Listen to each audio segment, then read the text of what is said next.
क्या आप जानते हैं बॉलीवुड की सुपरस्टार ने कभी एक्टिंग का सपना देखा ही नहीं था। एक सिंपल सी लड़की जो बैडमिंटन कोर्ट से निकली और दुनिया के सबसे बड़े रेड कारपेट तक पहुंच गई। ये कहानी है इंडिया की सबसे फेमस एक्ट्रेस दीपिका पादुकोण की स्ट्रगल, सक्सेस और सेल्फ लव की कहानी। तो चलिए शुरू करते हैं आपको बताना दीपिका पादुकोण की ऐसी कहानियां जो आपने इससे पहले नहीं सुनी होगी। दीपिका पादुकोण का जन्म 5 जनवरी 1986 को ट्रेवल एजेंट उज्ज्वला पादुकोण और फेमस बैडमिंटन खिलाड़ी प्रकाश पादुकोण के घर हुआ था। डेनमार्क में जन्मी दीपिका जब महज 1 साल की थी तब वो अपनी बहन अनीशा पादुकोण और अपने माँ बाप के साथ बेंगलोर आ गई थी। बचपन से ही डिसिप्लिन उनकी लाइफ का हिस्सा रहा है। वो बताते हैं कि वो सुबह 5 बजे उठकर बैडमिंटन प्रैक्टिस करने जाया करती थी। बैडमिंटन प्रैक्टिस से घर, घर से स्कूल और स्कूल से बैडमिंटन प्रैक्टिस, यही चलता था उनकी लाइफ में, इसलिए उनके ज्यादा फ्रेंड्स भी नहीं बन पाए थे। दीपिका नेशनल लेवल तक बैडमिंटन खेल चुकी हैं, जबकि उनकी बहन एक बहुत अच्छी गोल्फर खिलाड़ी भी है। पिता और बहन के नक्शे कदम पर ना चलकर दीपिका ने ग्लैमर वर्ल्ड में कदम रखने का सोचा। उन्होंने 10th के बाद मॉडलिंग ट्राई करने का सोचा, सिर्फ क्यूरियोसिटी में। जब वो महज 8 साल की थी तब उन्होंने अपनी पहली एड शूट करी थी, लेकिन 10th के बाद उन्होंने अपना पूरा ध्यान मॉडलिंग पर शिफ्ट कर दिया। दीपिका पादुकोण के पापा चाहते थे कि वो अपना कैरियर बनाने के साथ साथ पढ़ाई पर भी ध्यान दे। उन्होंने ऐसा करने की कोशिश भी करी। 12वीं पास करने के बाद दीपिका ने ग्रेजुएशन में एडमिशन भी लिया, लेकिन पढ़ाई पूरी नहीं कर पाई। फिर इन्होंने डिस्टेंस कॉलेज से डिग्री लेने की कोशिश की, पर वह भी नहीं हो पाया। आखिर में उनका परिवार एक्ट्रेस के पैशन को समझ गया, तो इस लिहाज से दीपिका ने अपने कैरियर की वजह से कोई भी डिग्री पूरी नहीं करी। सो टेक्निकली दीपिका पादुकोण सिर्फ 12th पास हैं। पर भले ही उन्होंने पढ़ाई पूरी नहीं की हो, लेकिन अपने काम के दम पर आज वो 500 करोड़ की संपत्ति की मालकिन है। स्कूल के दिनों में ही उन्होंने कुछ मॉडलिंग असाइनमेंट साइन कर लिए थे, लेकिन मॉडलिंग की दुनिया में उनका प्रवेश हुआ कॉलेज के दौरान। उन्होंने 2005 में दिल्ली में आयोजित लैक्मे इंडिया फैशन वीक में डिजाइनर सुनीत वर्मा के रैंप वॉक करके अपना डेब्यू किया। कुछ समय बाद ही 2006 के किंगफिशर स्विमसूट कैलेंडर के लिए उन्हें एक मॉडल के रूप में भी चुना गया। किंगफिशर एयरलाइंस के ब्रांड एम्बेसडर के रूप में उन्हें चुना गया और बताया गया कि ऐश्वर्या राय के बाद दीपिका पादुकोण एक ऐसा चेहरा थी जो कि एक बहुत ही फ्रेश फेस था और ऐश्वर्या राय जैसी ही वो सुंदर थी। मॉडलिंग के सफर में सफलता प्राप्त करने के बाद दीपिका ने कदम रखा बॉलीवुड की तरफ। उनका पहला गाना आया हिमेश रेशमिया का म्यूजिक वीडियो, नाम है तेरा तेरा। आपका सुरूर एल्बम में उन्होंने हिमेश रेशमिया के साथ 2 वीडियो शूट करे। इसके बाद सबसे बड़ी सक्सेस उन्हें मिली 2007 में शाहरुख खान के अपोजिट फिल्म ओम शांति ओम में।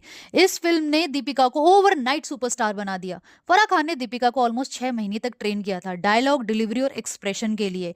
उन्होंने इस फिल्म में डबल रोल किया और बेस्ट फीमेल डेब्यूट अवार्ड का भी अवार्ड जीता।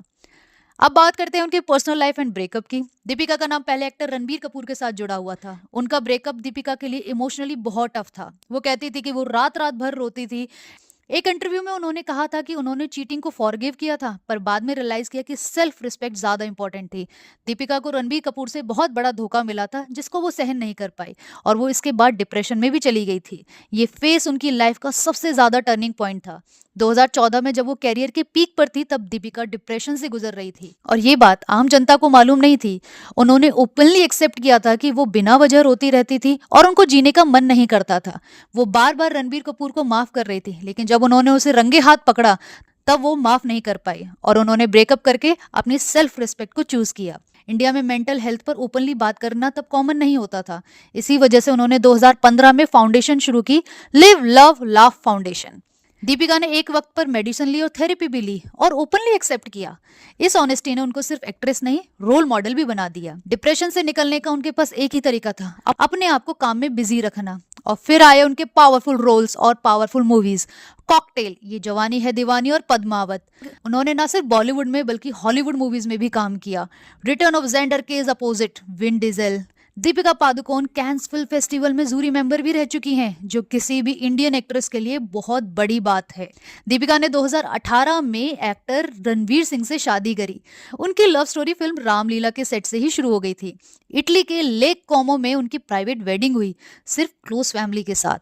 रणवीर ने एक इंटरव्यू में कहा था कि जब मैंने दीपिका को पहली बार देखा था तो देखते ही समझ गया था कि एक दिन ये मेरी वाइफ बनेगी। रणवीर सिंह ने सीक्रेट बुक पढ़ रखी है ना, तो तभी से ही मैनिफेस्टेशन स्टार्ट हो गया था उनका दीपिका के लिए। आज दीपिका सिर्फ एक्ट्रेस नहीं, प्रोड्यूसर भी है। फिल्म छपाक उन्होंने प्रोड्यूस की है, एंटरप्रेन्योर भी हैं, सेल्फ केयर ब्रांड 82 डिग्री ई लॉन्च किया है उन्होंने। वो दुनिया की हाईएस्ट पेड एक्ट्रेस में से एक हैं और सबसे इंपॉर्टेंट वो एक स्ट्रांग वुमेन का सिंबल है जो गिरकर दोबारा खड़ी हुई हैं। दीपिका पादुकोण की कहानी सिर्फ ग्लैमर की कहानी नहीं है, ये एक लड़की की कहानी है जो कोर्ट से कैमरे तक, हार्ट ब्रेक से हीलिंग तक और स्ट्रगल से सक्सेस तक का सफर तय करती है। अगर आपको ये स्टोरी इंस्पायरिंग लगी तो प्लीज दीपिका पादुकोण के लिए एक लाइक, एक शेयर और एक सब्सक्राइब जरूर करें दोस्तों। नेक्स्ट मिलेंगे हम बॉलीवुड की एक और हसीना की खूबसूरत कहानी के साथ। जब तक आप इस चैनल पर बने रहिए। थैंक यू दोस्तों, नेक्स्ट मिलेंगे अगली वीडियो में।